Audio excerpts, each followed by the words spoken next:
नमस्कार दोस्तों, जय हिंद। आप सभी को, सभी दोस्तों को और सभी वरिष्ठ जनों, समस्त देशवासियों को मेरी तरफ से रिपब्लिक डे गणतंत्र दिवस की बहुत बहुत शुभकामनाएं। तो आज मैं आपके लिए एक सवाल का जवाब लेके आया हूं जो अक्सर हम हिंदुस्तानियों के मन में उठता है कि जब 26 नवंबर 1949 में संविधान लिखकर कंप्लीट हो चुका था तो उसे क्यों 26 जनवरी 1950 में लागू किया गया। ये काफी इंटरेस्टिंग सवाल है। अगर जानना चाहो आप तो इसके लिए हमें थोड़ा सा इतिहास में जाना पड़ेगा, थोड़ा सा पीछे जाना पड़ेगा। मगर आपको ये वीडियो लास्ट तक देखनी पड़ेगी, इसलिए ऐसा नहीं कि आप इतिहास का नाम आया तो बोर हो गए, चल दी, स्किप कर दिया, आगे बढ़ा दिया। अगर ऐसा करेंगे तो आपको बिल्कुल पता नहीं चल पाएगा इसके पीछे की कहानी क्या है। तो मैं आपको आज पूरे इसके लिए पूरा नॉलेज देने वाला हूँ। आपको ये किसी से अगर आपकी बातचीत भी हो जाएगी ना तो आप डंके की चोट पे कह देंगे कि हमें पता है संविधान कब लिखा गया, क्यों लिखा गया, किस सिचुएशन में ये आया था और क्यों 26 जनवरी को लागू किया गया। तो वीडियो को लास्ट तक देखना, आज मैं आपको पूरा एक्सप्लेन करने वाला हूँ। तो चलिए शुरू करते हैं। वैसे तो आप सबको पता ही है कि हमें 15 अगस्त 1947 में 1947 में आज़ादी मिल चुकी थी, मगर उसके बाद भी हम पर फ्रांस और पुर्तगालियों का कब्जा था। जी हाँ, 1968 में आखिरी जो पुर्तगालियों ने कब्जा छोड़ा था वो गोवा से छोड़ा था। गोवा पर तब भी उनका कब्जा था। 1968 के बाद वो वहां से गए थे। हम पूरी तरह आजाद हो चुके थे। उसके बाद हमारा लेकिन कोई शासन नहीं था। हम देश को चलाते कैसे? तो जैसे आपको पता है 15 अगस्त को 1947 को देश आजाद हुआ। 26 नवंबर 1949 में संविधान लिखकर पूरा हो चुका था और 26 जनवरी 1950 में हमारा जो है संविधान लागू हुआ था। रिपब्लिक डे, गणतंत्र दिवस हम तब से मनाना शुरू हुए। तो चलिए इसकी इतिहास की थोड़ी जड़ें खोदते हैं हम कि इसके पीछे की वजह क्या है।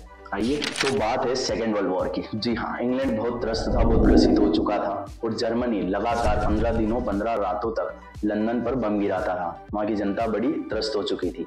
तो वहां की पार्टी थी कंजर्वेटिव पार्टी, जिसके पीएम थे विंस्टन चर्चिल।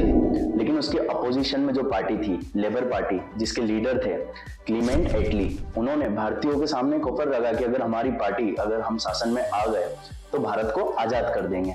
तो फिर क्या था, भारतीय तो भारतीय है, उन्होंने सपोर्ट किया उनका और वो जीत गए। बट वो अपने वादे के पक्के थे, उन्होंने अपना वादा निभाया। तो 1946 में उन्होंने 3 कैबिनेट मिनिस्टर हमारे यहाँ पहुंचा है, जिसे नाम दिया था कैबिनेट मिशन। तो जो 3 लोग वहां से आए थे, 3 मेंबर आए थे, क्रिम्स, अलेक्जेंडर और लॉरेंस उन तीनों में लीडर थे। तो उन्होंने आके भारत में बात रखी कि ठीक है, आप आजाद तो हो गए, मगर आप देश को कैसे चलाएंगे? आपको कोई पता ही नहीं है कि देश कैसे चलता है, सरकार कैसे चलती है। तो उन्होंने कहा कि हम आपको 5 साल एक टेम्पररी सरकार बनाइए, आप टेम्पररी गवर्नमेंट बनाइए, जिसमें हम 5 साल बताएंगे आपको कि गवर्नमेंट कैसे चलती है और देश कैसे चलाया जाता है। सेकेंड बात उन्होंने रखी थी कि आप खुद का संविधान बनाइए। अब संविधान बनाना इसलिए जरूरी था, उन्होंने बोला कि अब नियम कानून नहीं होंगे देश में तो आप देश को चलाएंगे कैसे? देश तो पूरा अस्त व्यस्त हो जाएगा। और तीसरी बात, संविधान लिखेगा कौन? अब संविधान बनाना है ये तो डिसाइड हो गया, अब इसे लिखेगा कौन, ये बड़ा मुद्दा था। तो उन्होंने कराया एक इनडायरेक्ट इलेक्शन, जिसमें 389 लोगों को चयनित किया गया, जो कि संसद के सेंट्रल हॉल में बैठ के संविधान लिखेंगे। सेंट्रल हॉल जो संसद का है हमारा, वहां पर शपथ होती है, जो भी फॉरेन गेस्ट आते हैं वो वहीं पे बैठाए जाते हैं। और उस टाइम था हमारा अखंड भारत, ना बांग्लादेश अलग हुआ था ना पाकिस्तान अलग हुआ था। तो उस टाइम पे 389 पीपल्स 389 लोग संविधान लिख रहे थे। अब उसी समय, अब 1947 में अब हमारा बंटवारा हो गया, पाकिस्तान को अलग कर दिया गया, पाकिस्तान का बंटवारा हो गया था। अब उसमें काफी लोग उधर चले गए थे और बाकी जो बचे थे वो संविधान लिख रहे थे। अब उधर जो गए थे उसमें था एक नाम लियाकत अली, तो फेमस था, वो हमारे यहाँ के वित्त मंत्री थे उस समय पे। फिर हमारे यहाँ बचे थे 299 लोग जो संविधान लिख रहे थे। अब संविधान बनाने में 13 अलग अलग कमेटियां बनाई गई, अलग अलग सबको काम सौंपा गया कि कौन क्या काम करेगा। सब आएंगे, सब रिसर्च करेंगे कि कहाँ कैसे नियम चलेंगे, कौन से नियम लागू करने चाहिए। और जो नियम होते थे वो किसी की एक की सहमति पे या नहीं चलते थे। वहां पे क्या होता था, वोटिंग होती थी, जिसके सबसे ज्यादा सहमति बनती थी जिस नियम पे, वो संविधान में लिख दिया जाता था।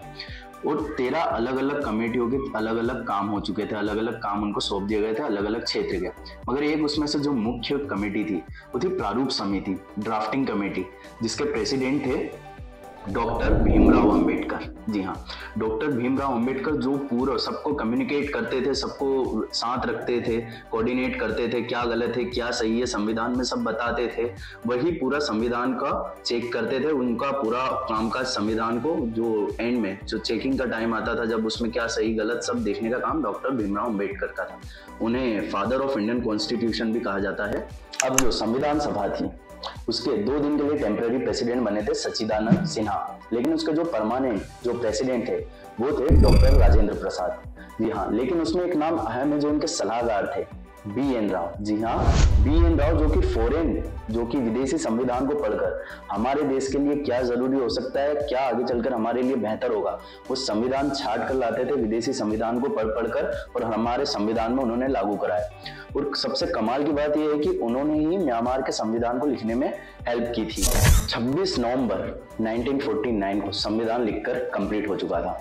24 जनवरी 1950 में जब साइन करने की बारी आई तो हमारे जो 299 जो संविधान लिख रहे थे मेंबर्स, उनमें से कुछ की डेथ हो चुकी थी।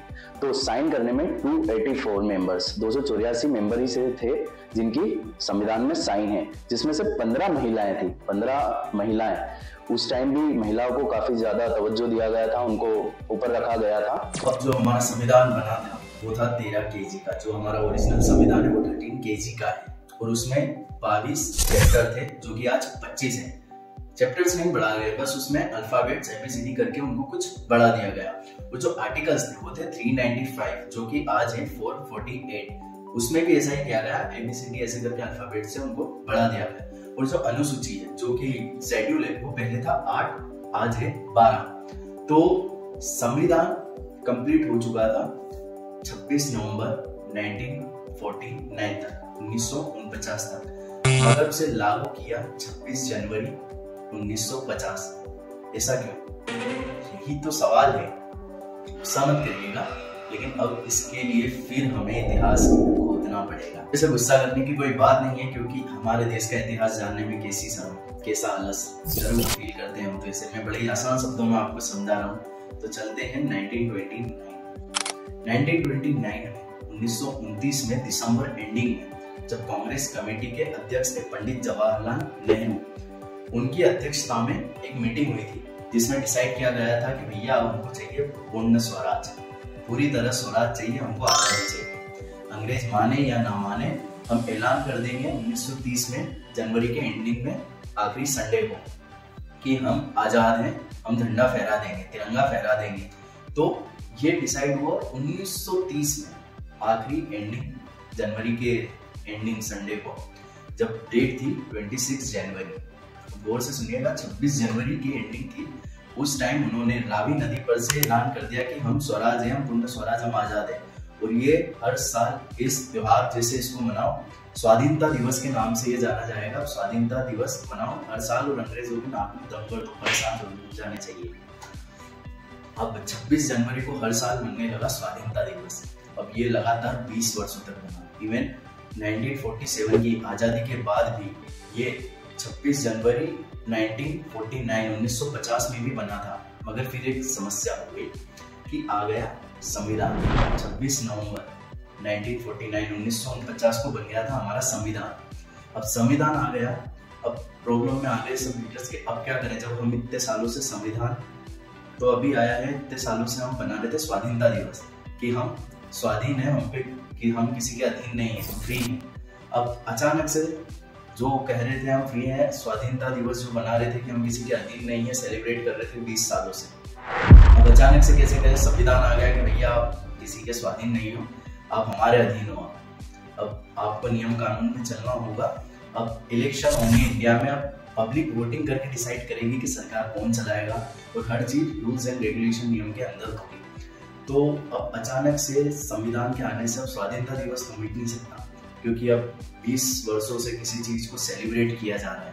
अब किसी चीज की आदत पड़ गई, उसे अचानक तो हटाया जा नहीं सकता। अब लीडर्स ने लगा लिया दिमाग कि अब हो गया 26 नवंबर को हमारा आ गया है संविधान, आज इसको संविधान दिवस मना लेते हैं, मगर इसको लागू हम करेंगे 26 जनवरी को, 26 जनवरी को। तो उन्होंने किया कि जो अब तक बन रहा था स्वाधीनता दिवस, उसके ऊपर रख दिया गणतंत्र दिवस को, रख दिया संविधान लागू करने को। तो लोग वो दिन सेलिब्रेट करना भी नहीं बोले, और उस दिन से गणतंत्र दिवस मनने लग गया।